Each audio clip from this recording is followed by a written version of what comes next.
Welcome to Chandra classes. Chandra classes में आपका स्वागत है। मैं अभय चंद कुमार फिर से एक बार साइंस का महत्वपूर्ण एमसीक्यू लेकर आया हूं और यह एमसीक्यू कहीं ना कहीं आपके एग्ज़ाम का पार्ट बनेगा।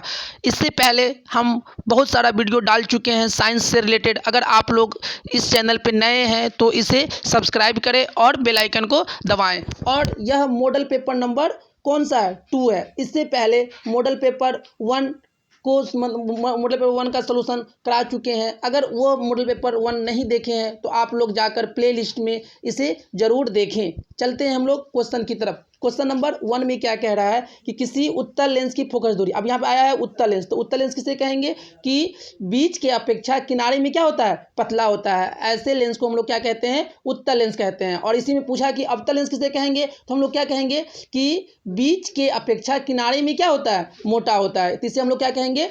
अवतल लेंस कहेंगे। क्वेश्चन पूछ रहा है कि उत्तल लेंस की फोकस दूरी हमेशा होती है, तो उस उत्तल लेंस की फोकस दूरी हमेशा क्या होती है? अपना क्या होगा? पॉजिटिव होती है, मतलब धनात्मक। ऑप्शन नंबर इसका ए सही हो जाएगा। चलते हैं नेक्स्ट क्वेश्चन सेकंड पे।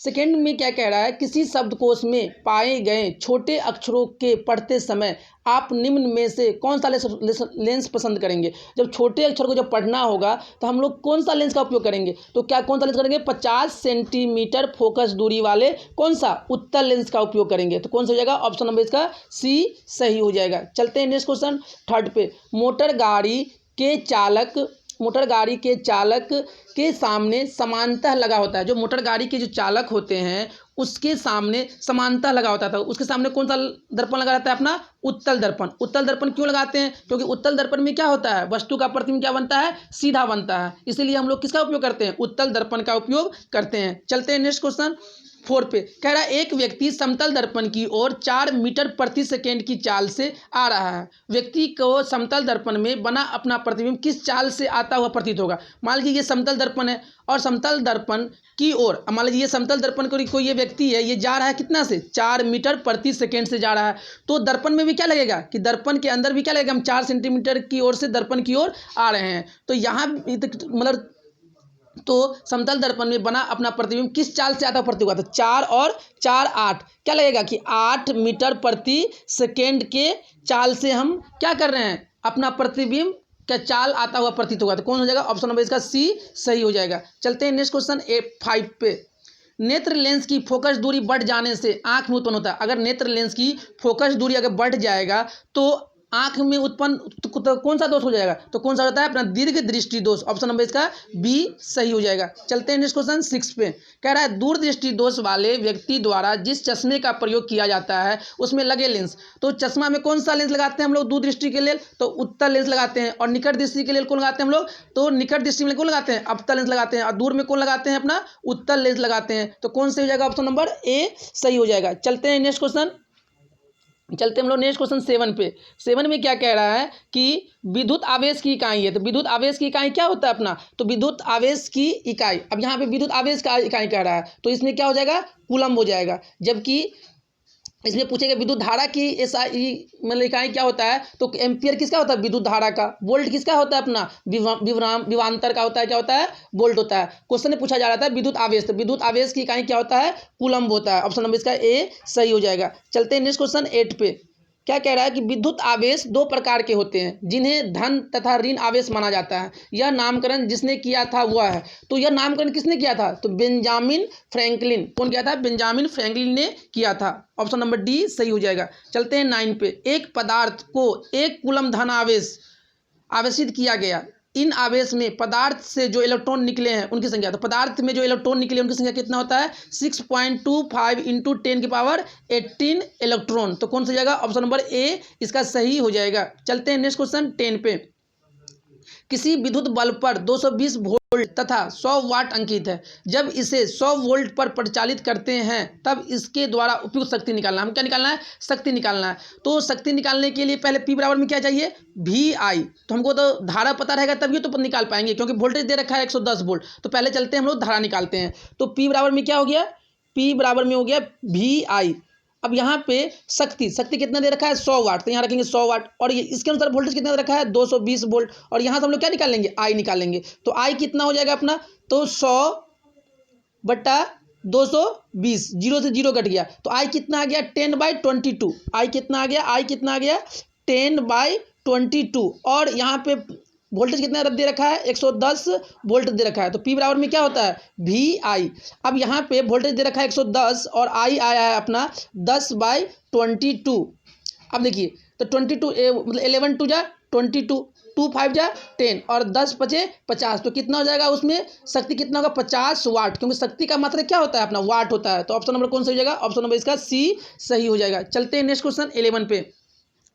विद्युत चुंबकीय प्रेरण की परिघटना, जो विद्युत चुंबकीय प्रेरण होती है उसकी परिघटना क्या होती है, तो कुंडली तथा चुंबक के बीच अपेक्षित गति के कारण कुंडली में प्रेरित विद्युत धारा उत्पन्न करना। क्या होता है, ऑप्शन नंबर इसका C सही हो जाएगा। चलते हैं नेक्स्ट क्वेश्चन 12 पे। विद्युत जनित्र का सिद्धांत आधारित है, जो विद्युत जनित्र का जो सिद्धांत है वो किस पे आधारित है, तो विद्युत चुंबकीय प्रेरण पे आधारित है। ऑप्शन नंबर इसका C सही हो जाएगा। चलते हैं नेक्स्ट क्वेश्चन 13 पे। लघु पतन के समय परिपथ में विद्युत धारा, जब लघु पतन हो जाता है तो परिपथ में विद्युत धारा का मान क्या होता है, बहुत अधिक बढ़ जाता है। क्या होता है, बहुत अधिक बढ़ जाता है। ऑप्शन नंबर इसका C सही हो जाएगा। चलते हैं नेक्स्ट क्वेश्चन 14 पे। प्रतिक्रिया PbO + C PbO। अब देखिए यहाँ पे क्या हो गया, Pb हट गया और कार्बन के साथ कौन जुड़ गया, ऑक्सीजन, तो कार्बन एक क्या हो गया अवकारक। ऑप्शन नंबर इसका C सही हो गया। चलते हैं नेक्स्ट क्वेश्चन 15 पे। निम्नलिखित धातु में से कौन NOH को हम लोग क्या कहते हैं, सोडियम हाइड्रोक्साइड के विलयन में H2S गैस देता है। मतलब कि ऐसा कौन सा विलयन है कि जिसमें हम लोग NOH को डालेंगे तो वो कौन सा गैस देगा, हाइड्रोजन गैस। तो हम लोग एल्युमिनियम के साथ अगर NOH की आप क्रिया कराएंगे तो क्या देगा, H2S गैस देगा, हाइड्रोजन गैस देगा। चलते हैं नेक्स्ट क्वेश्चन 16 पे। यदि विलयन का pH मान 13 है, इसका अर्थ है यह है। अब देखिए जब मान लीजिए हम लोग pH स्केल मतलब pH स्केल पे क्या लिखते हैं, 0 से लेके 14 और बीच वाला क्या होता है 7। 7 से कम वाले को हम लोग क्या कहते हैं अम्लीय, और 7 से ज़्यादा वाले को क्या कहते हैं क्षारीय, और 7 को हम लोग क्या कहते हैं उदासीन। अब ये 14 कहाँ है, 13 के आसपास है, तो ये क्या होगा कि परवल क्या होगा, क्षार होगा। क्या होगा, परवल क्षार होगा। क्या परवल अम्लीय होगा, अम्लीय तो 7 से कम होता है, नहीं। क्षणीय मतलब छीनीय मतलब थोड़ा सा मतलब कम अम्ल होगा, नहीं। क्षीण भास्मी, भास्मी का ही दूसरा नाम क्या है क्षार। क्षार और भास्मिक क्या होता है, एक ही होता है। तो कौन सा हो जाएगा, परवल भास्मिक। ऑप्शन नंबर इसका कौन सा हो जाएगा, D सही हो जाएगा। चलते हैं नेक्स्ट क्वेश्चन। साधारण ताप पर फास्फोरस का अणु, जो फास्फोरस होता है साधारण ताप पर किस रूप में होता है, P के रूप में होता है, P2 के रूप में होता है, P3 के रूप में होता है, और D में कह रहा है P4। तो साधारण ताप पर फास्फोरस किसके रूप में होता है, अपना P4 के रूप में होता है। ऑप्शन नंबर इसका D सही हो जाएगा। चलते हैं नेक्स्ट क्वेश्चन 18 पे। पीतल में रहता है, तो पीतल में क्या क्या रहता है, कॉपर और जिंक। कॉपर और जिंक रहता है पीतल में। ऑप्शन नंबर इसका B सही हो जाएगा। चलते हैं नेक्स्ट क्वेश्चन 19। धातुओं की प्रकृति होती है, धातुओं की प्रकृति की, धातु क्या करता है, इलेक्ट्रॉन का त्याग करता है, जबकि अधातु क्या करता है, इलेक्ट्रॉन को ग्रहण करता है। तो धातुओं की प्रकृति क्या होगा, विद्युत धनात्मक। और इसी में क्वेश्चन पूछा जाए कि अधातुओं की प्रकृति कैसा होता है, तो ये क्या होता है, विद्युत ऋणात्मक। अधातु की प्रकृति कैसा होगा, विद्युत ऋणात्मक। और धातु की प्रकृति कैसा होगा, विद्युत धनात्मक। चलते हैं नेक्स्ट क्वेश्चन 20 पे। चुंबकीय अशुद्धि को किस प्रकार दूर किया जाता है, तो चुंबकीय जो अशुद्धि होती है उसको हम लोग किस प्रकार से दूर करते हैं, तो चुंबकीय विधि से। ऑप्शन नंबर इसका D सही हो जाएगा। चलते हैं नेक्स्ट क्वेश्चन 21 पे। कार्बनिक यौगिक का आवश्यक तत्व, जो कार्बनिक यौगिक होता है उसके लिए आवश्यक तत्व कौन हो जाएगा, कार्बन। बिना कार्बन के क्या कार्बनिक यौगिक बनेगा, नहीं। तो आवश्यक तत्व कौन हो जाएगा, कार्बन। चलते हैं नेक्स्ट क्वेश्चन 22। अक्रिय तत्व होते हैं, अक्रिय तत्व किसे कहते हैं, मतलब कि जिसके बाह्यतम कक्षा में 2 इलेक्ट्रॉन या 8 इलेक्ट्रॉन हो, उसे हम लोग क्या कहते हैं, अक्रिय तत्व कहते हैं। तो अक्रिय तत्व कौन सा हो जाएगा, हीलियम।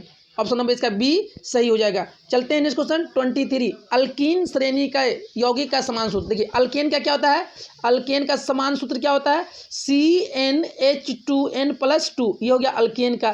फिर अल्कीन, अल्कीन का क्या होता है, CnH2n। और अल्काइन का क्या होता है, CnH2n-2। तो हमसे क्या पूछ रहा है, मतलब एल्कीन का, एल्कीन क्या होगा, CnH2n। ऑप्शन नंबर कौन सा हो जाएगा, A सही हो जाएगा। चलते हैं नेक्स्ट क्वेश्चन 24।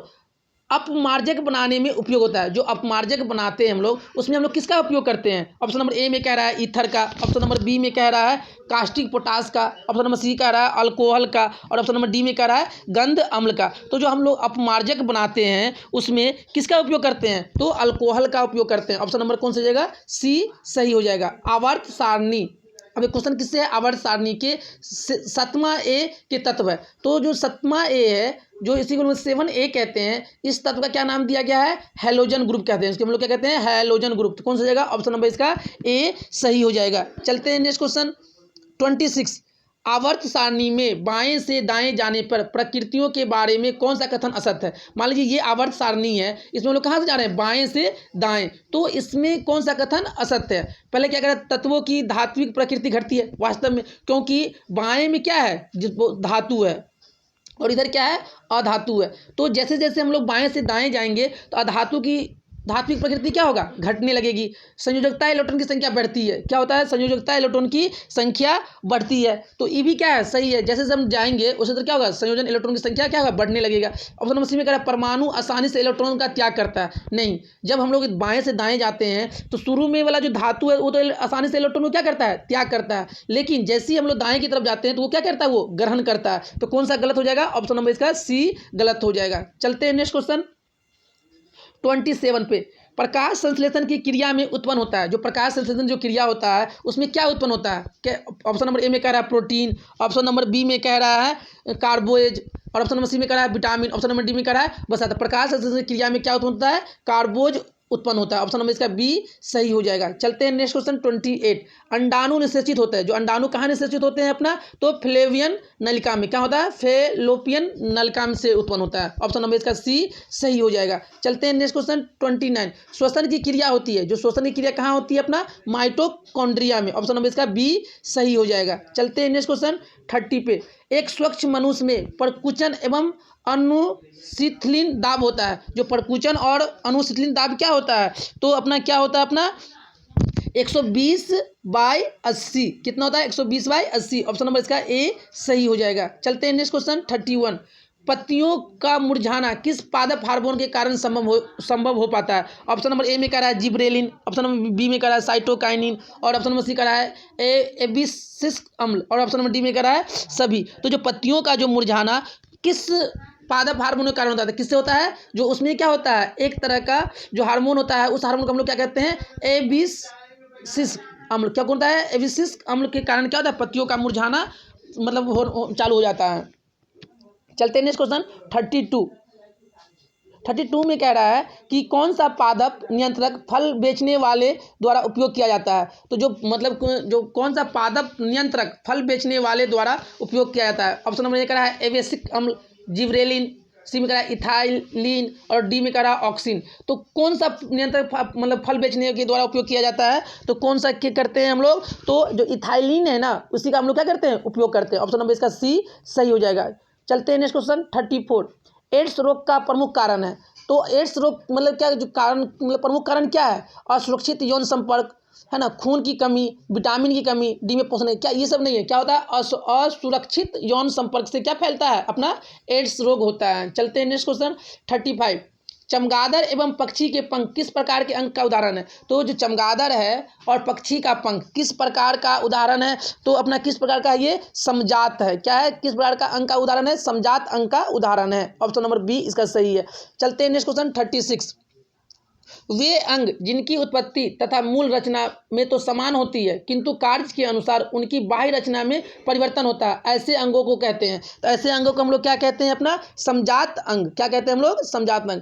समजात अंग किसे कहते हैं? वे अंग जिनकी उत्पत्ति तथा मूल रचना में तो समानता होती है किंतु कार्य के अनुसार उनकी बाह्य रचना में परिवर्तन हो जाता है, ऐसे अंगों को क्या क्या कहते हैं हम लोग? समजात अंग कहते हैं। चलते हैं नेक्स्ट क्वेश्चन 37। कृत्रिम परितंत्र का उदाहरण है। जो कृत्रिम परितंत्र का उदाहरण कौन है? वन, तालाब, झील, तालाब, बगीचा, खेत, और डी में से सभी। तो जो कृत्रिम, तो कौन सा है कृत्रिम परिवर्तन का उदाहरण? तो बगीचा और खेत। बगीचा और खेत को हम लोग क्या करते हैं? अपना कृत्रिम तरीका से उसे जैसे बनाना रहता है वैसे बना लेते हैं। तो ऑप्शन नंबर इसका सी सही हो जाएगा। चलते हैं नेक्स्ट क्वेश्चन 38। प्राकृतिक में ऊर्जा का मुख्य स्रोत है, जो प्रकृति में जो ऊर्जा का जो कौन मुख्य स्रोत कौन सा होता है, तो अपना सूर्य होता है। ऑप्शन नंबर इसका बी सही हो जाएगा। चलते हैं नेक्स्ट क्वेश्चन 39। वनों के संरक्षण के लिए निम्न में से किन प्रक्रियाओं को नियंत्रित करने की आवश्यकता होती है? तो ऑप्शन नंबर पेड़ों की अंधाधुंध कटाई, क्या करा है अतिचारण, और सी में करा खनन। तो जो हम वनों को जो संरक्षण के लिए हमें क्या करना पड़ेगा, इनमें से सभी को क्या करना पड़ेगा, नियंत्रित करना पड़ेगा। पेड़ को भी काटने से बचाना पड़ेगा। अतिचारण, जो पशु क्या करता है, मतलब ये पेड़ पौधा चढ़ जाता है, उसको भी मतलब उसको भी क्या करना पड़ेगा, अपना नियंत्रित करना पड़ेगा। और खनन को भी नियंत्रित करना पड़ेगा। इनमें से सभी। चलते हैं नेक्स्ट क्वेश्चन 40। वे पदार्थ जो जैविक प्रक्रम द्वारा अपघटित हो जाते हैं कहलाते हैं। तो जैविक प्रक्रम के द्वारा जो कोई भी पदार्थ क्या हो जा रहा है, अपघटित हो जा रहा है, उसे हम लोग क्या कहते हैं, तो उसे कहते हैं हम लोग जैव निम्नकरणीय। क्या कहते हैं, जैव निम्नकरणीय। ऑप्शन नंबर इसका ए सही हो जाएगा। चलते हैं हम लोग नेक्स्ट क्वेश्चन 41। आमीटर से निम्नलिखित में से किससे मापा जाता है? तो आमीटर से हम लोग किससे नापते हैं? तो आमीटर से हम लोग किससे नापते हैं हम लोग? तो आमीटर से हम लोग धारा को नापते हैं, मतलब विद्युत धारा को। किससे नापते हैं? आमीटर से किसको नापते हैं? तो विद्युत धारा को। ऑप्शन नंबर इसका ए सही हो जाएगा। चलते हैं नेक्स्ट क्वेश्चन 42। वह उपकरण जो विद्युत ऊर्जा को यांत्रिक ऊर्जा में बदलता है। अब देखिए क्वेश्चन क्या कह रहा है, विद्युत ऊर्जा को किसने बदल रहा है, यांत्रिक ऊर्जा में। तो वह क्या कहलाता है? तो वह मतलब ऐसा कौन सा उपकरण है जो विद्युत ऊर्जा को किसमें बदलता है? तो विद्युत मोटर। क्या करते हैं हम लोग? विद्युत मोटर। जैसे हम लोग क्या लगा रहते हैं, जो अपना मोटर रहता है पानी निकालने वाला, वो क्या करता है, विद्युत ऊर्जा को क्या बदल देता है, यांत्रिक ऊर्जा में। तो कौन सा हो जाएगा? विद्युत मोटर। ऑप्शन नंबर इसका बी सही हो जाएगा।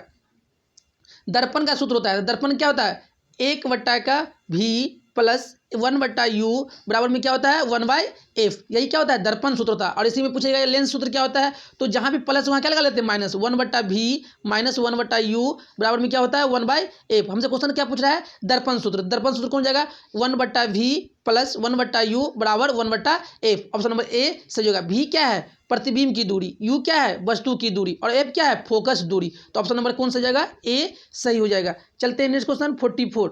निकट दृष्टि दोष को निम्नलिखित में किस लेंस के द्वारा हटाया जाता है? अगर किसी को निकट दृष्टि दोष हो गया है तो उसके चश्मे में हम लोग किस लेंस लगा कर उसके दूर को क्या करते हैं, हटा सकते हैं। तो कौन सा अपना हटाते हैं, अवतल लेंस। और दूर दृष्टि दोष के लिए उत्तल लेंस। ऑप्शन नंबर इसका बी सही हो जाएगा। चलते हैं नेक्स्ट क्वेश्चन 45। पौधे में जनन अंग कहाँ पाया जाता है? जो पौधे का जो जनन अंग होता है कहाँ पाया जाता है? तो ऑप्शन नंबर ए में कह रहा है अपना तना में। ऑप्शन नंबर बी में कह रहा है जड़ में। ऑप्शन नंबर सी में कह रहा है पुष्प में। और ऑप्शन नंबर डी में कह रहा है फल में। तो पौधे का जो जनन अंग होता है कहाँ पाया जाता है, अपना पुष्प में। ऑप्शन नंबर इसका सी सही हो जाएगा। चलते हैं नेक्स्ट क्वेश्चन 47। मेंडल ने अपने अनुवांशिकी प्रयोग हेतु किस पौधे का उपयोग किया था? जो मेंडल ने किस पौधे का उपयोग किया था अपना, तो मटर के पौधे का। ऑप्शन नंबर इसका सी सही हो जाएगा। चलते हैं नेक्स्ट क्वेश्चन 47। पारिस्थितिक तंत्र में ऊर्जा का प्रवाह किस दिशा में होता है? जो पारिस्थितिक तंत्र होता है उसमें ऊर्जा का प्रवाह किस दिशा में होता है? तो एक दिशीय में। क्या होता है, हमेशा ऊर्जा का प्रवाह क्या होगा, एक ही दिशा में होगा, उसीलिए क्या कहते हैं इसको, एक दिशीय। ऑप्शन नंबर इसका ए सही हो जाएगा। चलते हैं नेक्स्ट क्वेश्चन 48। ओजोन परत पाया जाता है। तो ओजोन परत अपना कहाँ पाया जाता है, अपना वायुमंडल के निचली सतह में। वायुमंडल निचली सतह में पाया, वायुमंडल के ऊपरी सतह में, वायुमंडल के मध्य सतह में, इनमें से कोई नहीं। तो जो ओजोन परत होता है अपना कहाँ पाया जाता है, वायुमंडल के मध्य सतह में। और ओजोन का सूत्र क्या होता है, O3। क्या होता है, O3। और ओजोन परत क्या करता है, हमसे सूर्य से आने वाली माने हानिकारक किरण को हमारे तक पहुँचने में क्या करता है, उसे रक्षा करता है। तो इसीलिए हम क्या इसे क्या कहते हैं कि रक्षा कवच परत है ये। चलते हैं नेक्स्ट क्वेश्चन 49। दाढ़ी बनाने में कौन सा दर्पण उपयोग करते हैं? दाढ़ी बनाने में हम लोग किसका कौन दर्पण उपयोग करते हैं, हम लोग अवतल दर्पण। और डॉक्टर के द्वारा, अगर डॉक्टर के द्वारा भी मतलब कौन सा उपयोग करते हैं हम लोग, तो अवतल दर्पण का ही उपयोग करते हैं। ऑप्शन नंबर इसका सी सही हो जाएगा। चलते हैं नेक्स्ट क्वेश्चन 50 में। प्रकाश के परावर्तन के कितने नियम होते हैं? प्रकाश के परावर्तन के कितने नियम होते हैं? 2 नियम होते हैं। ऑप्शन नंबर इसका बी सही हो जाएगा। चलते हैं नेक्स्ट क्वेश्चन 51। निर्वात में प्रकाश की चाल, तो निर्वात में कितना होता है, 3 × 10⁸ मीटर प्रति सेकेंड। अब देखिए ऑप्शन में देखेंगे, यहाँ ऑप्शन नंबर ए में दिया मीटर प्रति सेकेंड, ए में, तो कौन सा जगह, ए वाला सही हो जाएगा। चलते हैं नेक्स्ट क्वेश्चन 52। किस दर्पण में बड़ा प्रतिबिंब बनता है? ऐसा कौन सा दर्पण है जिसमें बड़ा प्रतिबिंब बनता है? तो कौन सा है, अपना अवतल दर्पण में क्या होता है, बड़ा प्रतिबिंब बनता है। ऑप्शन नंबर इसका बी सही हो जाएगा। चलते हैं नेक्स्ट क्वेश्चन 53।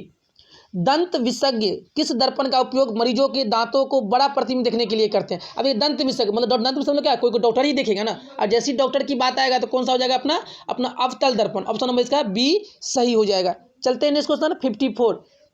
किस दर्पण में केवल आभासी काल्पनिक प्रतिबिंब बनता है? ऐसा कौन सा दर्पण है जिसमें क्या बनता है, आभासी और काल्पनिक दोनों प्रतिबिंब बनता है? तो समतल दर्पण और उत्तल दर्पण में क्या होता है अपना, आभासी काल्पनिक और प्रतिबिंब। जैसे ही आभासी की बात आएगा तो ये कैसा बनेगा, सीधा बनेगा। कैसा बनेगा, सीधा। तो ऐसा कौन सा दर्पण है? तो समतल दर्पण और उत्तल दर्पण में क्या बनता है, आभासी काल्पनिक या सीधा प्रतिबिंब बनता है। ऑप्शन नंबर इसका डी सही हो जाएगा। चलते हैं नेक्स्ट क्वेश्चन 55। मोटर चालक के सामने दर्पण लगा होता है। इस क्वेश्चन का जवाब आपको क्या करना है, कमेंट बॉक्स में देना है। चलते हैं नेक्स्ट क्वेश्चन 56 पे। गोलीय दर्पण के परावर्तन की वृत्ताकार सीमा रेखा का व्यास कहलाता है। जो मान लीजिए परावर्तन, ये अपना क्या है, एक वृत्ताकार सीमा रेखा का व्यास कहलाता है। तो ऑप्शन नंबर ए में कह रहा है मुख्य फोकस, ऑप्शन नंबर बी में कह रहा है वक्रता त्रिज्या, ऑप्शन नंबर सी में कह रहा है प्रधान अक्ष, और ऑप्शन नंबर डी में कह रहा है गोलीय दर्पण का द्वारक। तो गोलीय दर्पण का परावर्तक पृष्ठ की वृत्ताकार सीमा रेखा का व्यास कहलाता है। तो वो क्या कहलाता है, यही तो क्या कहलाता है, वक्रता त्रिज्या कहलाता है। ऑप्शन नंबर इसका बी सही हो जाएगा। चलते हैं 57। प्रकाश तरंग उदाहरण है, और जो प्रकाश का जो तरंग है किसका उदाहरण है, ध्वनि तरंग का। ऑप्शन नंबर बी में कह रहा है विद्युत चुंबकीय तरंग का, और ऑप्शन नंबर सी में कह रहा है अपना परावैज्ञानिक तरंग का, और डी में कह रहा है प्राश्रव्य तरंग का। तो प्रकाश तरंग किसका उदाहरण है, अपना विद्युत चुंबकीय तरंग का उदाहरण है। ऑप्शन नंबर इसका बी सही हो जाएगा। चलते हैं नेक्स्ट क्वेश्चन 58। गोलीय दर्पण में फोकासांतर एवं वक्रता त्रिज्या के संबंध क्या होता है? एफ बराबर में क्या होता है, R/2, जहाँ एफ क्या है, फोकस दूरी, और आर क्या है, वक्रता त्रिज्या। तो कौन हो जाएगा, ऑप्शन नंबर इसका सी सही हो जाएगा। चलते हैं नेक्स्ट क्वेश्चन 59। समतल दर्पण में प्रतिबिंब की प्रकृति क्या होती है? तो समतल दर्पण में प्रतिबिंब कैसा बनता है, आभासी तथा बराबर। कैसा बनता है, आभासी तथा बराबर। ऑप्शन नंबर इसका डी सही हो जाएगा। चलते हैं नेक्स्ट क्वेश्चन 60 पे। सोलर कुकर में किस दर्पण का व्यवहार किया जाता है? तो सोलर कुकर में हम लोग किसका करते हैं, हम लोग अवतल दर्पण का उपयोग करते हैं। ऑप्शन नंबर इसका बी सही हो जाएगा। सर्च लाइट का परावर्तक सतह होता है, जो सर्च लाइट होता है उसका परावर्तक सतह कैसा होता है? तो सर्च लाइट का भी परावर्तक सतह कैसा होता है, अपना अवतल दर्पण होता है। ऑप्शन नंबर इसका बी सही हो जाएगा। चलते हैं नेक्स्ट क्वेश्चन 62। यदि किसी बीम का प्रतिबिंब का आवर्धन ऋणात्मक हो तो उस प्रतिबिंब की प्रकृति क्या होगी? तो कह रहा है कि किसी बीम का प्रतिबिंब का आवर्धन ऋणात्मक हो, आवर्धन बराबर क्या होता था, मतलब प्रतिबिंब की दूरी बट्टा में वस्तु की दूरी, या इसी को हम लोग क्या कहते थे कि हाइट ऑफ इमेज बट्टा में हाइट ऑफ ऑब्जेक्ट। अगर कह रहा है इसका मान क्या हो, आवर्धन क्या हो, ऋणात्मक हो, तब यह क्या होगा, वास्तविक और उल्टा होगा। ऑप्शन नंबर बी में कह रहा है वास्तविक और सीधा होगा। ऑप्शन नंबर सी में कह रहा है कि आभासी और सीधा होगा, और ऑप्शन नंबर डी में कह रहा है अपना आभासी और उल्टा होगा। तो जैसी आवर्धन का मान ऋणात्मक हो तो प्रतिबिंब कैसा होगा, अपना उसका प्रकृति कैसा होगा, वास्तविक और उल्टा। ऑप्शन नंबर इसका ए सही हो जाएगा। चलते हैं नेक्स्ट क्वेश्चन 63। किसी दर्पण के सामने आप चाहे जितनी दूरी पर खड़े हो आपका प्रतिबिंब सीधा ही बनता है, संभवतः दर्पण है। क्या कह रहा है, किसी दर्पण के सामने आप चाहे जितनी दूरी पर खड़े हो आपका प्रतिबिंब सीधा ही बनता है, संभवतः दर्पण है। ऑप्शन नंबर ए में कह रहा है केवल समतल, ऑप्शन नंबर बी में कह रहा है केवल अवतल, और ऑप्शन नंबर सी में कह रहा है केवल उत्तल, और ऑप्शन नंबर डी में कह रहा है अपना कि क्या कह रहा है, डी में समतल या उत्तल। तो कौन सा हो जाएगा अपना, तो अभी जस्ट बताया ना कि आपका प्रतिबिंब कैसा बने, सीधा बनता है। और सीधा किसे बनता है, समतल दर्पण में भी बनता है और उत्तल दर्पण में भी बनता है। तो संभवतः कौन सा दर्पण हो सकता है, या तो समतल, या तो दोनों होगा, समतल या उत्तल। ऑप्शन नंबर इसका डी, समतल या उत्तल। चलते हैं नेक्स्ट क्वेश्चन 64। अवतल दर्पण द्वारा किसी वस्तु का बना प्रतिबिंब आभासी, सीधा तथा बीम से बड़ा पाया गया तो वस्तु की स्थिति कहाँ होनी चाहिए? अब देखिए हम लोग जब इसका 6 कंडीशन पढ़ते हैं तो उसमें क्या है, ये एक अवतल दर्पण है, और अवतल दर्पण में बीच वाला बिंदु को हम लोग क्या कहते हैं, अपना ध्रुव कहते हैं। क्या कहते हैं, ध्रुव। और जैसे ये क्या होता है, वक्रता केंद्र, और ये क्या होता है, फोकस। मतलब वक्रता केंद्र और ध्रुव के बीच को दूरी के मतलब मध्य बिंदु को हम लोग क्या कहते हैं, फोकस कहते हैं। तो वस्तु को हम लोग कहाँ रखते थे, जहाँ पे हमको क्या बनता था, सीधा प्रतिबिंब बनता था और आभासी बनता था। तो फोकस और ध्रुव के बीच में वस्तु को रखते थे, तो इसका प्रतिबिंब कहाँ बनता था, दर्पण के पीछे। तो कहाँ पर रखेंगे, फोकस और ध्रुव के बीच में। तो ऑप्शन नंबर ए में कह रहा है मुख्य फोकस और वक्रता केंद्र के बीच में। क्या मुख्य फोकस और वक्रता केंद्र के बीच में रखेंगे, नहीं, वक्रता केंद्र रखेंगे। वक्रता केंद्र रखेंगे तो जितना बड़ा वस्तु रहेगा उतना ही बड़ा प्रतिबिंब बनेगा। ऑप्शन नंबर सी में कह रहा है वक्रता केंद्र से परे, वक्रता केंद्र से परे। और ऑप्शन नंबर डी में कह रहा है दर्पण के ध्रुव और मुख्य फोकस के बीच में। तो कहाँ रखते हैं हम लोग, दर्पण के ध्रुव और मुख्य फोकस के कहाँ रखते हैं? दर्पण के ध्रुव और मुख्य फोकस के बीच में। चलते हैं नेक्स्ट क्वेश्चन 65 पे।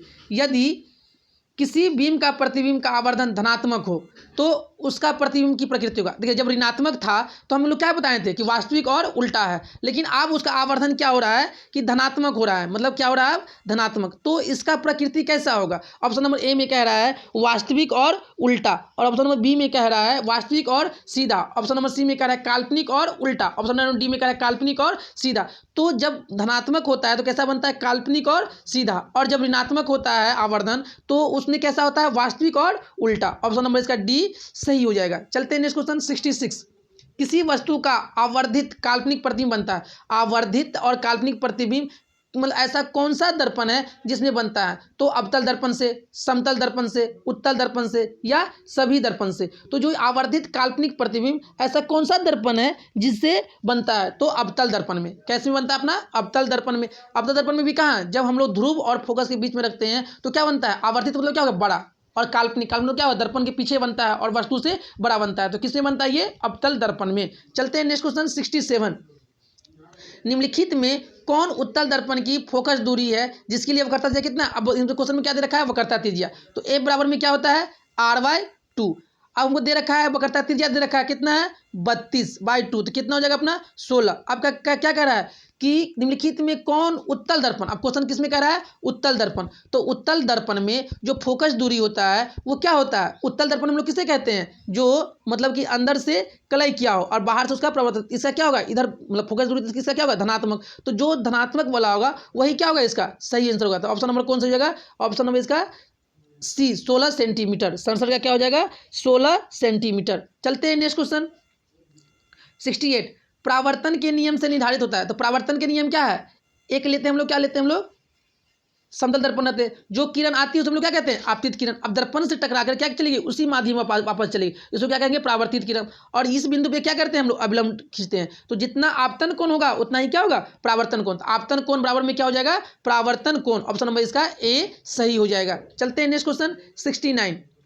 समतल दर्पण द्वारा बना प्रतिबिंब होता है। तो समतल दर्पण में जो प्रतिबिंब बनता है वो कैसा होता है? क्या समतल दर्पण में वास्तविक प्रतिबिंब बनता है? नहीं। ऑप्शन नंबर बी में कह रहा है काल्पनिक, ऑप्शन नंबर सी में कह रहा है ए और बी, और डी में कह रहा है इनमें से कोई नहीं। इनमें से कौन कह रहा है? कोई नहीं। तो समतल दर्पण में कैसा प्रतिबिंब बनता है? अपना काल्पनिक प्रतिबिंब। और उत्तल दर्पण में भी कैसा बनता है? काल्पनिक प्रतिबिंब। लेकिन इसी में क्वेश्चन पूछे कि अवतल दर्पण में कैसा बनता है? तो अवतल दर्पण में वास्तविक भी बनता है और काल्पनिक भी बनता है। काल्पनिक कब बनता है? जब वस्तु को हम लोग कहाँ रखते थे? अपना फोकस और ध्रुव के बीच में। कहाँ रखते थे हम लोग? फोकस और ध्रुव के बीच में रखते थे। तो कहाँ बनता था? दर्पण के पीछे। चलते हैं नेक्स्ट क्वेश्चन 70 पे। क्या कह रहा है? संयुग्मी फोकस केवल संभव है। जो हम लोग किसमें मतलब संयुग्मी फोकस केवल संभव है? क्या उत्तल दर्पण में, अवतल दर्पण में, सी में कह रहा है समतल दर्पण में, और डी में कह रहा है साधारण कांच में। तो किसमें है ये? समतल दर्पण में हम लोग क्या कर सकते हैं? संयुग्मी फोकस केवल संभव है। चलते हैं नेक्स्ट क्वेश्चन 71। उत्तल दर्पण में प्रतिबिंब सदा बनता है। जो उत्तल दर्पण है उसमें प्रतिबिंब कैसा बनता है? सदा कैसा बनेगा? वक्रता केंद्र और फोकस के बीच में, वक्रता केंद्र और अनंत के बीच में, ध्रुव और फोकस के बीच में, और डी में कह रहा है वक्रता केंद्र पर। तो उत्तल दर्पण में सदा प्रतिबिंब बनता है। तो उत्तल दर्पण में सदा प्रतिबिंब मतलब कहाँ बनता है? तो कहाँ बनता है अपना? तो ध्रुव और फोकस के बीच में, ध्रुव और फोकस के बीच में। चलते हैं नेक्स्ट क्वेश्चन 72। किसी दर्पण का मध्य बिंदु कहलाता है। तो कोई भी दर्पण का ये क्या होता है? अपना वक्रता केंद्र, ये क्या होता है? ध्रुव, और ये क्या होता है? फोकस। तो किसी भी दर्पण का मध्य बिंदु क्या कहलाता है? फोकस कहलाता है। ऑप्शन नंबर ए इसका सही हो जाएगा। चलते हैं नेक्स्ट क्वेश्चन 73। समतल दर्पण में वक्रता त्रिज्या आर। तो समतल दर्पण का जो वक्रता त्रिज्या क्या होता है? अनंत हो जाता है। क्या होता है? अनंत। Option number C. इसलिए वक्रता त्रिज्या अनंत होता है, इसलिए तो उसका नाम क्या दिया गया? मतलब समतल दर्पण। चलते हैं नेक्स्ट क्वेश्चन 74। हजामत बनाने के लिए व्यवहार किया जाता है। तो किसका करते हैं हम लोग? मतलब जो हजामत बनाने में, जो मतलब कि जो सैलून में हम लोग जाते हैं वहाँ दाढ़ी बनाते हैं, उसमें कौन सा दर्पण का उपयोग करते थे? कौन सा? अवतल दर्पण का। ऑप्शन नंबर इसका बी सही हो जाएगा। चलते हैं नेक्स्ट क्वेश्चन। समतल दर्पण का रेखीय आवर्धन होता है। जो समतल दर्पण है उसका रेखीय आवर्धन क्या होता है? तो समतल दर्पण का जो रेखीय आवर्धन होता है क्या होता है? जो 1 के बराबर होता है। ऑप्शन नंबर इसका सी सही हो जाएगा। चलते हैं नेक्स्ट क्वेश्चन 76। की ऊंचाई और वस्तु की ऊंचाई के अनुपात, देखो अभी जैसे बताए थे ना, प्रतिबिंब की ऊंचाई और वस्तु की ऊंचाई के अनुपात को हम लोग क्या कहते हैं? आवर्धन कहते हैं। ऑप्शन नंबर इसका सी सही हो जाएगा। अगर आवर्धन अगर ऋणात्मक है, अगर आवर्धन का मान ऋणात्मक है तो कैसा बनेगा? वास्तविक बनेगा। और जैसे ही वास्तविक बनेगा कैसा बनेगा? उल्टा बनेगा। और आवर्धन क्या है? धनात्मक है तो कैसा बनेगा? काल्पनिक। और काल्पनिक जैसे ही बनेगा तो कैसा प्रतिबिंब बनेगा? सीधा। चलते हैं नेक्स्ट क्वेश्चन 77। गाड़ियों के अग्रदीपों में किस दर्पण का उपयोग करते हैं? जो गाड़ियों के जो अग्रदीप, जो आगे जो क्या होता है, प्रकाश जो निकलता है, उसमें हम लोग किस दर्पण का उपयोग करते हैं? ऑप्शन नंबर ए में कह रहा है उत्तल दर्पण, ऑप्शन नंबर बी में कह रहा है अवतल दर्पण, और ऑप्शन नंबर सी में क्या कह रहा है? समतल दर्पण, और डी में कह रहा है अवतल और समतल। नहीं, तो गाड़ियों के जो अग्रदीपों में हम लोग किसका उपयोग करते हैं? तो अपना अवतल दर्पण का उपयोग करते हैं। चलते हैं नेक्स्ट क्वेश्चन 78। दर्पणों के प्रयोग में सभी दूरियां मापी जाती है। जो दर्पण का हम लोग प्रयोग करते हैं उसमें सभी दूरियां कहाँ से मापते हैं? दर्पण के ध्रुव से, दर्पण के मुख्य फोकस से, दर्पण के वक्रता केंद्र से, और डी में कह रहा है दर्पण के ध्रुव तथा। तो कहाँ से हम लोग मानते हैं? हम सब दूरियां दर्पण के ध्रुव से। जहां भी जैसे हमको निकालना है फोकस दूरी, कहाँ से नापेंगे? ध्रुव से। हमको निकालना है वस्तु की दूरी, कहाँ से निकालेंगे? उसके ध्रुव से। चलते हैं नेक्स्ट क्वेश्चन 79। गोलीय दर्पण जिसका दृश्य क्षेत्र बहुत विस्तृत है, मतलब जिसका मतलब ऐसा कौन सा गोलीय दर्पण है जिसका दृश्य क्षेत्र क्या है? बहुत ही विस्तृत है, मतलब बहुत दूर तक है। तो उस तरह के मतलब उसे क्या क्या कहते हैं हम लोग? तो उसे क्या कहते हैं? उत्तल। क्या कहते हैं हम लोग? उत्तल कहते हैं। ऑप्शन नंबर कौन हो जाएगा? बी। क्योंकि देखिए अब बहुत देश मतलब क्या ऐसे करके ये है, अब मतलब ये उत्तल दर्पण बाहर से कलर किया हुआ है तो इसका क्या है? विस्तृत क्षेत्र क्या है? बहुत ही बड़ा है। तो दृश्य क्षेत्र क्या है? बहुत ही बड़ा। तो उसे हम लोग क्या कहते हैं? उत्तल। चलते हैं नेक्स्ट क्वेश्चन, और इस वीडियो का क्या है? अंतिम प्रश्न है। अगर आप लोगों को मेरे द्वारा पढ़ाया गया अगर समझ में आ रहा है तो आप अपने 10 दोस्तों में इसे ज़रूर शेयर करें और इसे सब्सक्राइब करें, ताकि मुझे भी नेक्स्ट वीडियो बनाने में क्या मिले? मोटिवेट मिले। क्योंकि आपका ही मोटिवेट क्या कर रहा है? मुझे वीडियो बनाने में मदद मिलेगा। चलते हैं इस वीडियो का अंतिम प्रश्न 80। चलते हैं क्या कह रहा है क्वेश्चन? गोलीय दर्पण के लिए यू भी और एफ में संबंध है। तो यू देखिए क्या होता है? 1 का भी प्लस 1 का यू बराबर में क्या होता है? 1/f। अब ये किसका सूत्र होता है? ये अपना दर्पण सूत्र होता है। अब यहाँ पे बट्टा का जोड़ करेंगे तो भी यू होगा, और यहाँ पे क्या जाएगा? यू प्लस भी बराबर में क्या हो जाएगा? 1/f। अब हम क्या कर रहे हैं? पलट दे रहे हैं तो f बराबर में क्या हो जाएगा? अपना भी यू बट्टा में क्या हो जाएगा? u प्लस भी। तो कौन सही हो जाएगा? ऑप्शन नंबर इसका सी सही हो जाएगा। Thank you for watching. आपका दिन शुभ हो।